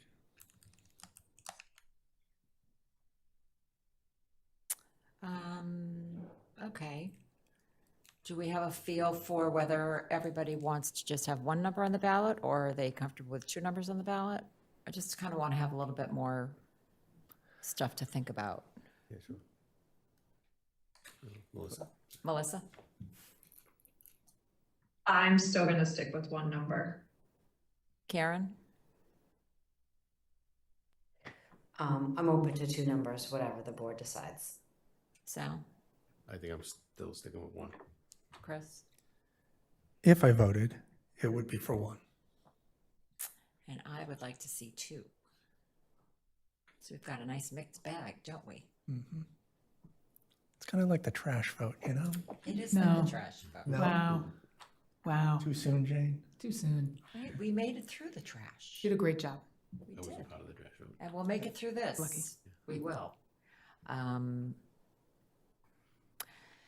All right, so it seems everybody's more inclined to wait until next week. Does that mess the town, the room? What We've do we got do? time to post for 2 p.m. For the 28th. Do you want to do the 28th? I don't see anything else on the calendar. We will also post the finance committee and the school committee as precautions. So Yeah, 28th is open. 28th is open, okay. We could also do Monday too. I will be What taking is- Monday off. Oh, yes. Sorry. Can't do Monday. So what is wrong with just doing this on our normal August 4th meeting? If Laura already said she can handle whatever. You're really pushing me. That makes it Yeah. tight. So if, I mean, we're either gonna do it or we're not. Like, I don't But wanna we start could do it tonight inconvenience too. people. I mean, Well, I you know, I understand mean, that, it's but not, we're like- not gonna get any more information than what we have, other than some for the school committee, but the school committee, it's really just what they're gonna lose. So I don't think that that impacts our decision on an override or not. I agree, yeah. If they, like I said, if they were to come down 2% off the 5.25, that would make a big difference to me. But we're still gonna need an override. Right, but it might change the number a little. If we were gonna do a $5 million override, I could see that passing. And I haven't said anything about anything passing. But I think that easily could. Once you start breaking that, you know, is what it is. Well, that's a number that I don't have any data for. Do you know what I mean? So that's, to me, you know, not speaking for the school department, it would be cuts across the board. Yeah. And so that 6.5 million includes 3 million in free cash. I don't think, speaking entirely for myself, but also based on my significant amount of conversations with our CFO, we're comfortable at $3 million in free cash being used.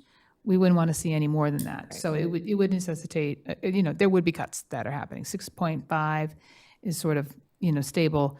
Anything below that is just additional cuts, which may be something that folks are comfortable putting on a ballot, and that's okay. So I understand where people are at with that.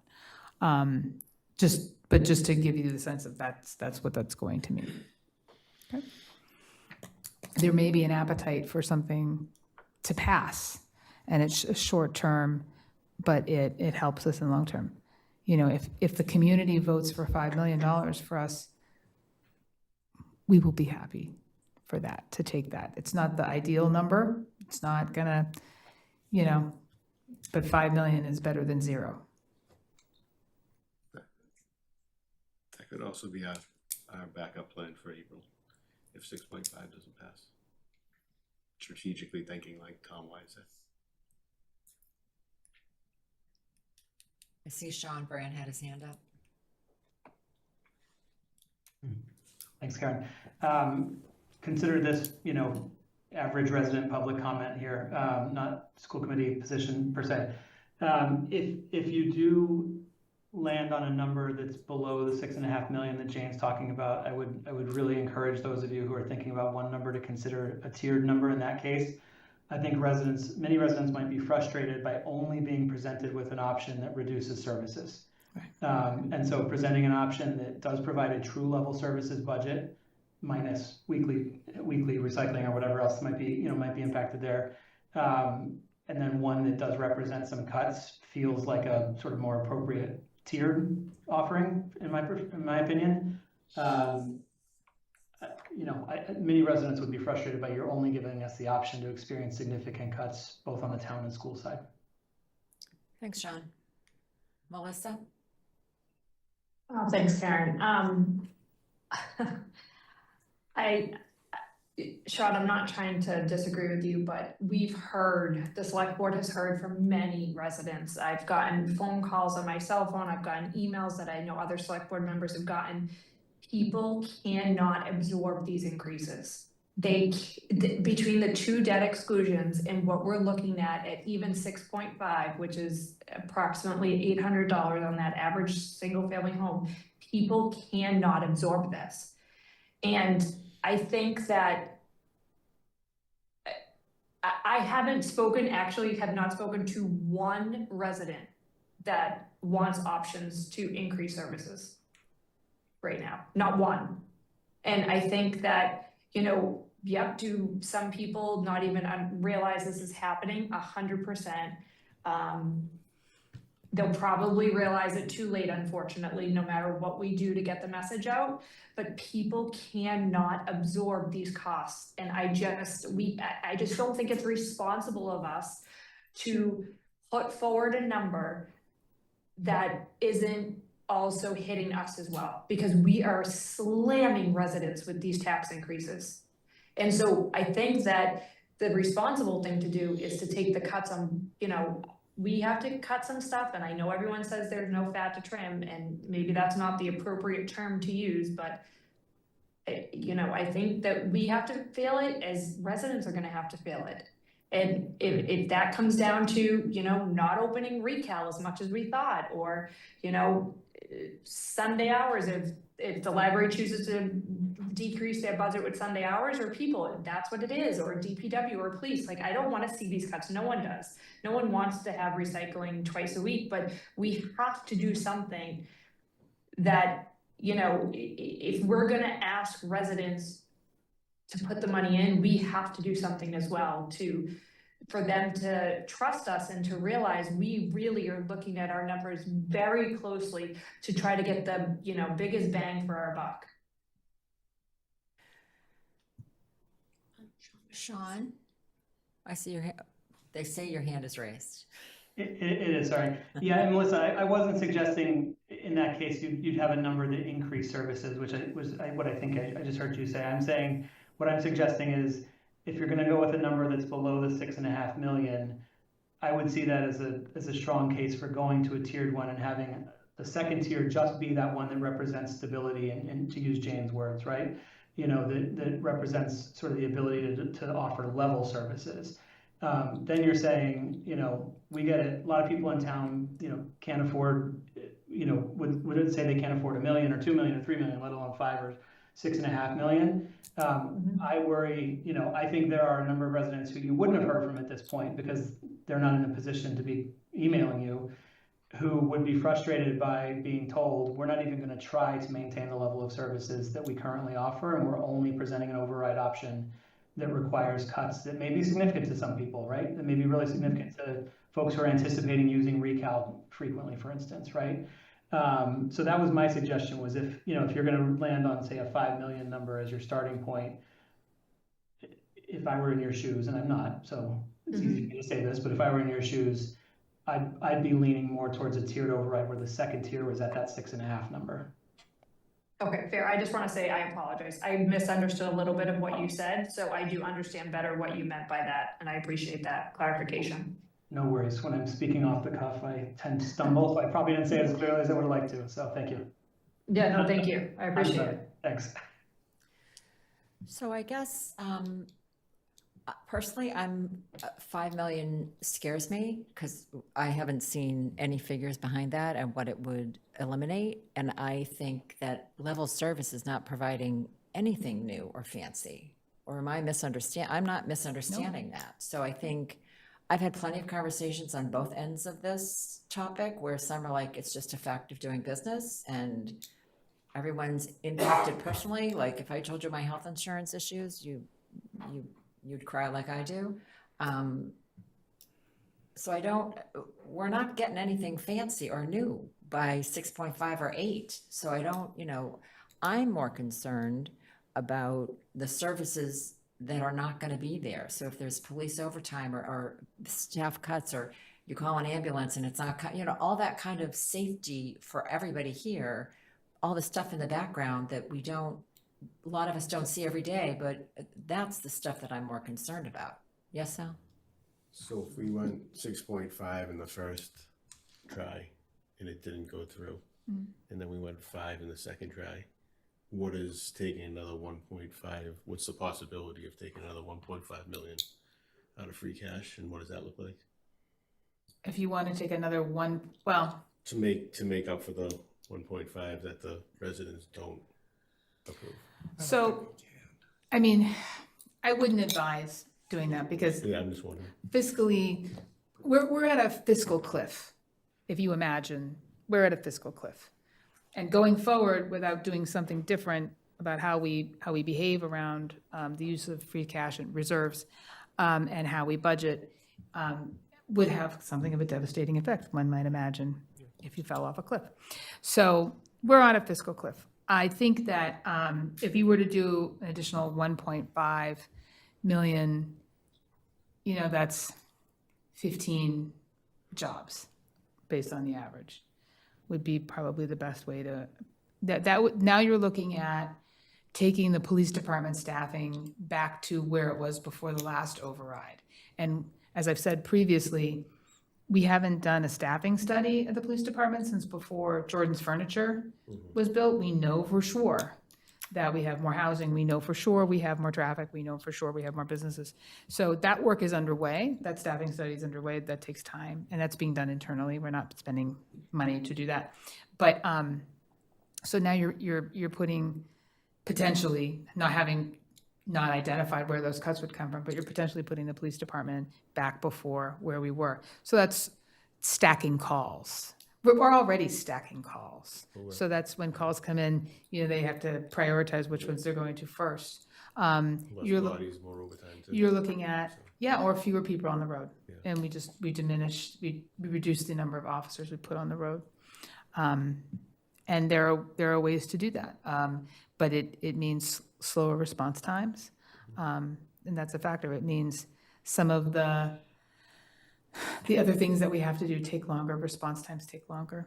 The nice to haves in the elasticity we have and the work that we do is difficult to manage. Okay.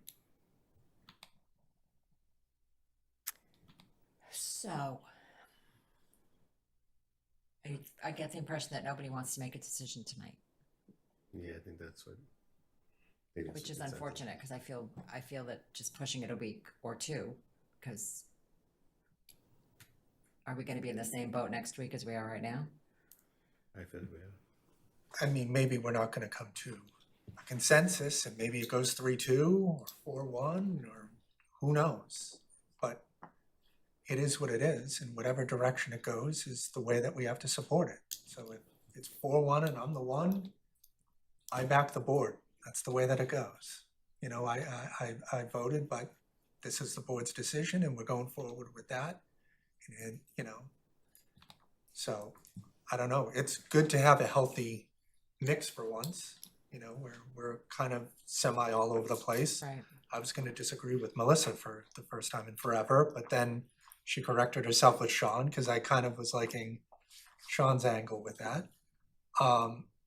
Because it is a choice, but it is showing that, when people say the town has to make cuts and they're not doing this and they're not doing that, then vote for the 5 then. Because it's in there, and the 6.5 still has cuts too. Right. But both of the numbers, like Jane just mentioned, are better than 0. And we run the risk of 0. So, I don't know. So I guess I agree with, I can't remember if it was Tom or Sean about options. So I really do feel strongly about having more than one option on the ballot. You never know which way it's going to go, but I think that it gives people a choice. And I do agree with the sentiment of, if you're only going to give them the lowest option, that's going to decimate everything. I don't think that that's really doing our job. Yeah, I wouldn't say let's do 5 and vote on that and call it a day. No, because there is no options. But a 5 and a 6.5, maybe the town's not going to like it, the school isn't going to like it, but they're going to like it better than 0. Or maybe they get the 6.5. I mean, it's up to the residents to make that decision. You know what I mean? I think the angle that this is going, it doesn't seem as if we're going higher than 6.5 as a So I can't convince any of you to have 6.5. I haven't seen like Melissa briefly mentioned, I haven't seen a single person other than an elected official like Aaron or Tom or whatever saying that they support the override.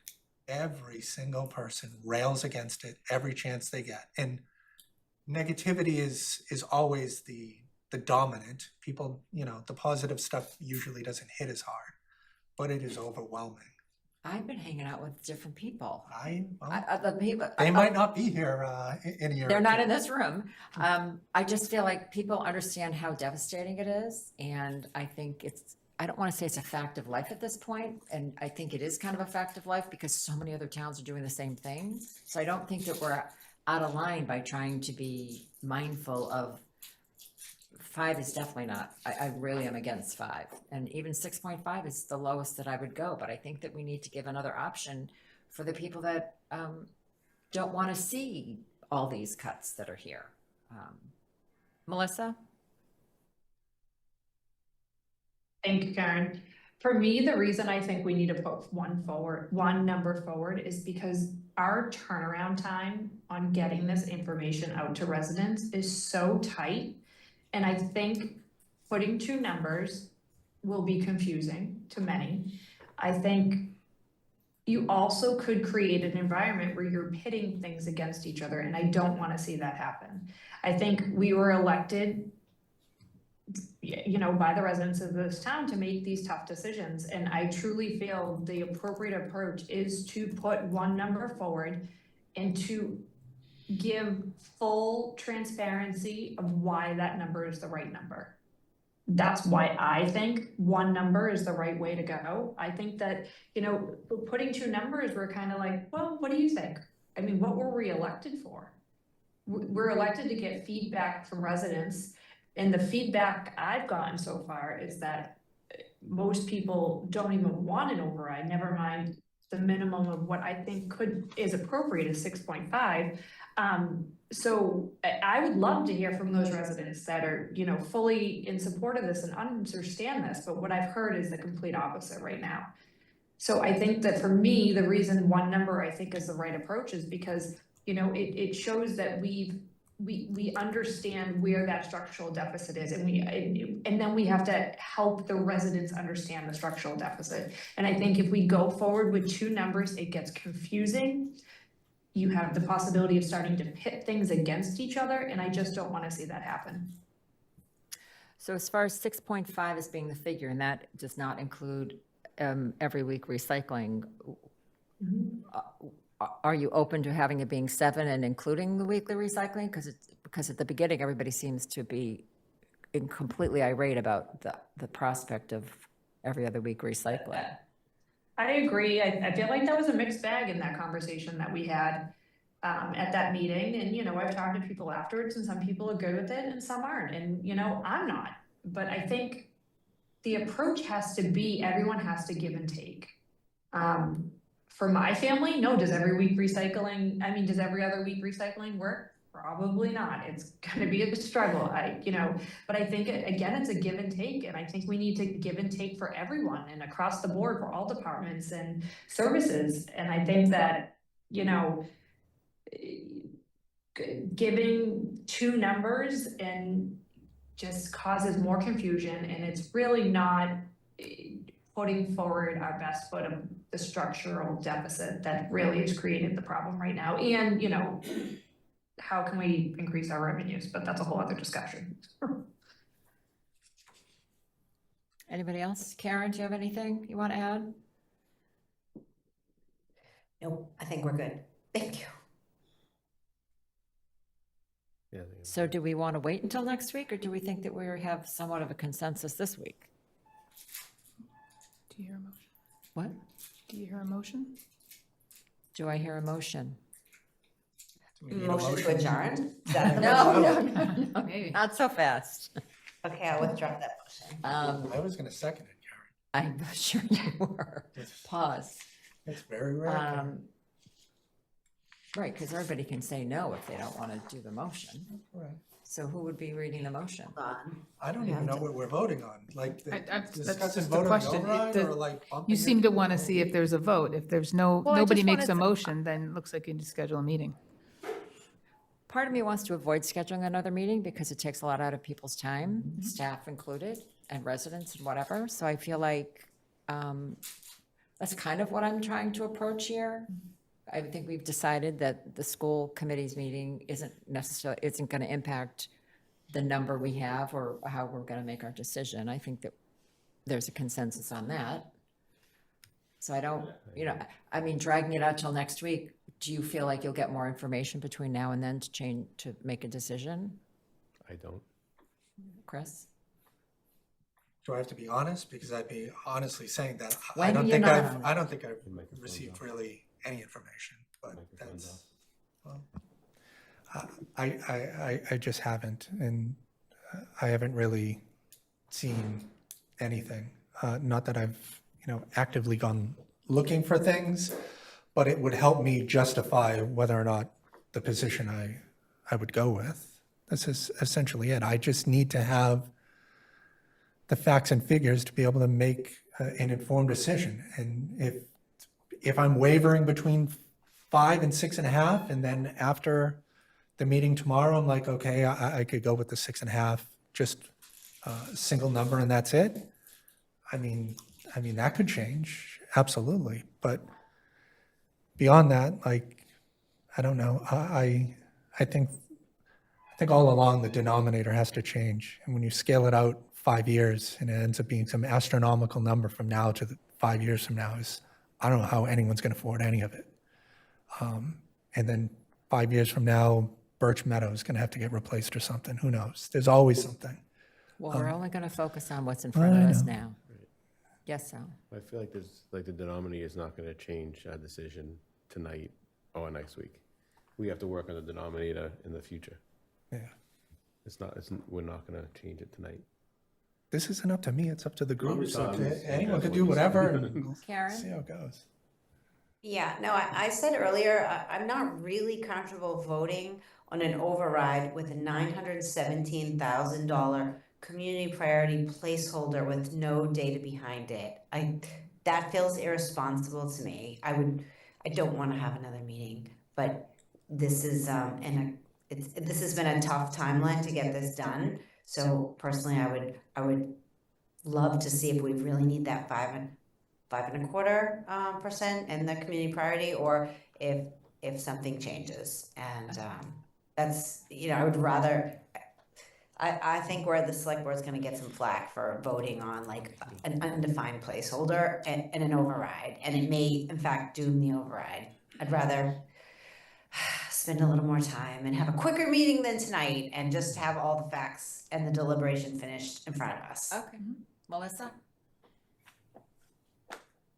Just quickly, I think if I understood Dr. Turner and Tom and Sean, I think the 917,000 priority was full day kindergarten. And I think and I believe they used some funds because their budget was level funded this year for that. And so I think, I don't think anything changes. I think they kind of told us what that priority, community priority was the full day free kindergarten. I heard that in language in the budget, but that is a placeholder. That is not as specific as everything else the town side has done. And the 5.25% isn't specific either because they haven't even discussed it yet. Sorry, we can just vote on that if you want. I have motions. If it fails, it fails. I would rather wait the week, and I agree with Karen, Sal? which is, Yeah, I'd like to get a little more detail into it. I mean, Okay. we might as well. Why not? All right, I guess we're going to wait till the 28th.